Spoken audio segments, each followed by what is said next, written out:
नमस्कार दर्शक बंधु गाँ हांडीशाला यूट्यूब चैनल को आपण मानक स्वागत। आज मु आपण मानक पई गोटे सिंपल आउ इजी रेसिपी नहीं आसी जोटा कि बहुत कम समय रे कम सामग्री को नहीं प्रस्तुत हो जिवो। ताहार ना हैला बैगन भजा। बैगन भजा तो समस्ते प्राय जानिथिबे, किंतु मु आज टिके डिफरेंस रे बनैबी। मु एथिरे टमाटो एवं चाउल मसला बटा यूज करी बैगन भजा करिछि, जोटा कि खाइबा पई बहुत चटपटा सुआदिया लागिवो।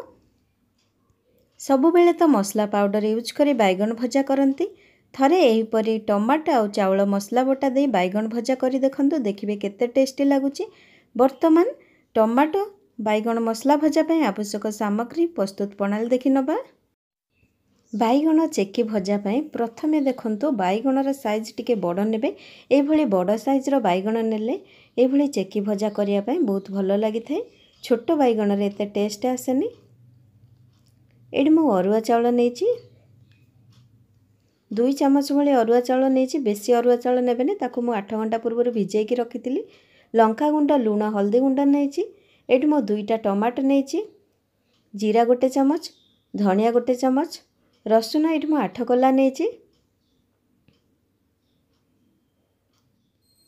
एबे हमें गोटे ग्राइंडर रो मसला जार नबा, सेथिरे जीरा दे दबा। जीरा दे सारला परे एबे हमें धनिया दे दबा। टमाटो दुटा मध्य सेथिरे दे दबा। रसुन दे दबा। चाउल 2 चामच को दे दबा।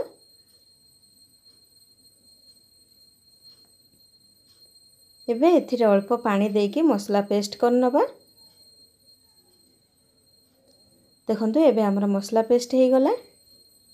देखंतु बैगन को मुई एभली पतला साइज रो चेका चेका काटी नेछि। एथिरे लूण आउ लंका गुंड हल्दी दे दोछि। लूण लंका गुंड हल्दी दे सारला परे एबे हमें बाटी थिबा मसला को दे दबा। मसला दे सारला परे बैगन सहित भलो से एभली गोळै नबा। देखंतु बैगन रो एपट सेपट दुई पट साइड भलो से मसला रे गोळै नेबे। मसला दे सारला परे 10 मिनिट पर्यंत हमें एपरी रखी दबा, जा फल कि बैगन भितर मसला भलो से ऑब्जर्व कर जिवो। एबे हमें तावा गरम करी नै सेथिरे तेल दे दबा।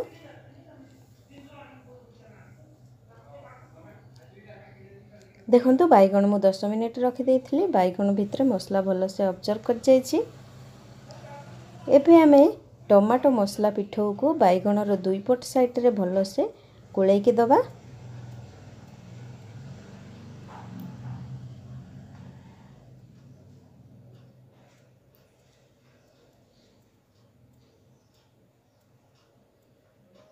देखंतु एहीपरि भाबे मसला पिठौ को एपट सेपट साइड गोळे की भलो से देबे। एबे हमें सबुतक बैगन को तावारे दे दबा। तावारे दे सारला परे एबे हमें 5 मिनिट पर्यंत घोडणी दे दबा। देखंतु एबे हमर 5 मिनिट हे गलानी। एबे हमें घोडणी खोली देखिबा। देखंतु बैगन रो गोटी साइड हे गलानी। एबे हमें आरो पट साइड को उल्टै नबा।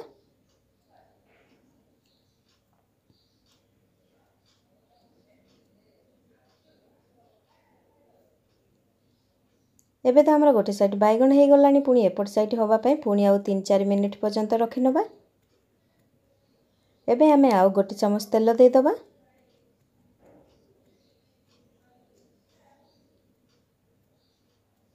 देखंतु एबे मु 3-4 मिनिट पे घोडणी दे देथिली। एबे हमें घोडणी खोली देखिबा।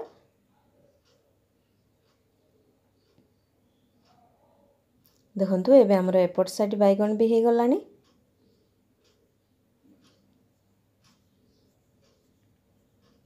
एही भली बैगन भजा को टिके पोडपोड करी भाजिले ए बैगन भजा खाइबा पई बहुत भल लागे। पखाळ भात सहित तो बेसी भलो लागि थाए। एबे तो हमरा दुई पट साइड बैगन भजा हे गला। एबे हमें प्लेट को खोली नबा। एही परी बैगन भजा को घरे नियाती थरे ट्राई करंतु। ट्राई करी सारला परे कमेंट सेक्शन को जाई जणातु केमती लागिला।